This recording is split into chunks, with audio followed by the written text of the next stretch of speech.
A couple of weeks back, you guys did meet up, I think it was for a steak dinner or something like that. What's your relationship like with those two? I have a very good relationship with both of them. Dana is the promoter, you know, he's the face. He's very emotional. Lorenzo is more rational. So you have two different kind of guys. You have a rational one and an emotional one. And to be a good promoter, Dana is the best at promoting stuff. Like I don't, you know, like I never hate Dana. I always have a good relationship with him. Dana will do what it serves him best, you know, to promote the event. He doesn't care if he's bad or good. He want to promote it. He want to make the guys talk about it. And he's the best in the world. Nobody can deny he's just fantastic at what he does. Even though if you like it or not, you'll talk about it no matter what. And I know this. So for me, I don't take anything personal. I don't mind.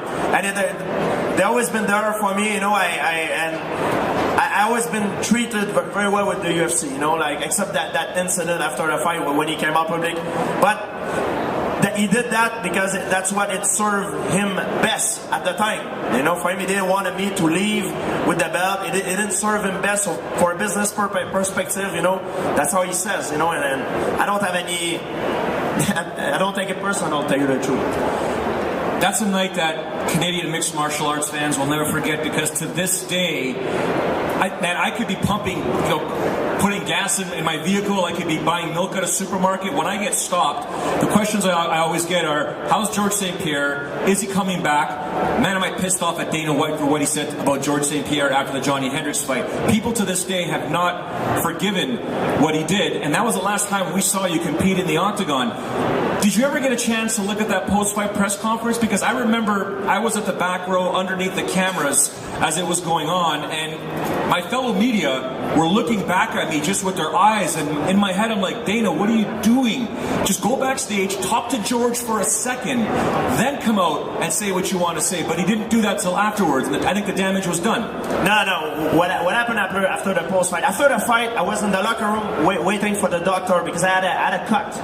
I need to have stitches. And I wait a long time for the doctor. Then the doctor came, they give me the stitches, and then after the stitches, I told the UFC PR people, so I'm going to go to the press conference. They're like, oh no, you cannot go, you're not allowed. I'm like, what? I say, you cannot go. Then I realized, wait a second.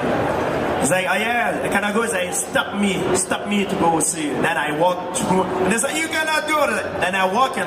That's when I came on stage. Everybody, they didn't expect me, but that's why it was kind of a weird feeling, because I was not supposed to go. They told me to not go, but I realized something was happening. I was like, yeah. So I don't know what they're trying to say. So I walked in the stage and I went to the press conference, and that's why I didn't realize at that time, because I didn't know what they were talking about. But it's after, when everything came down, I realized all this. But I knew something was going on, but I didn't know what was going on.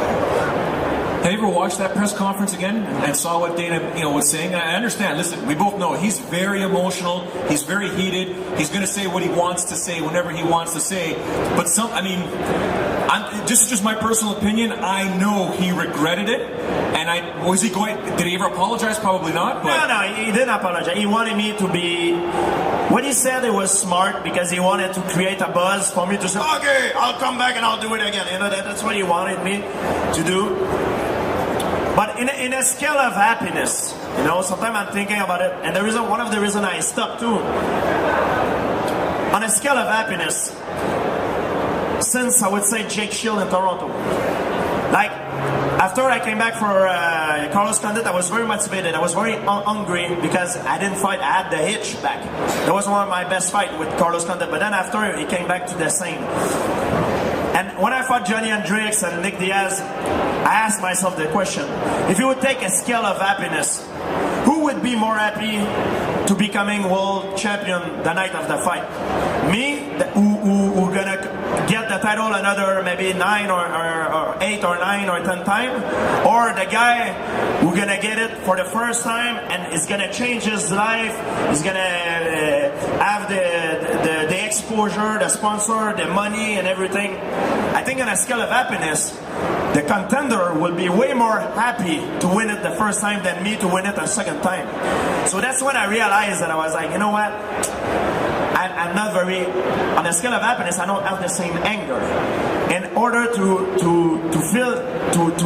gain that anger again, you need to get out of it and step back. And then that's why I take a break. You know, I need to, if I want to come back, I need to find that anger back and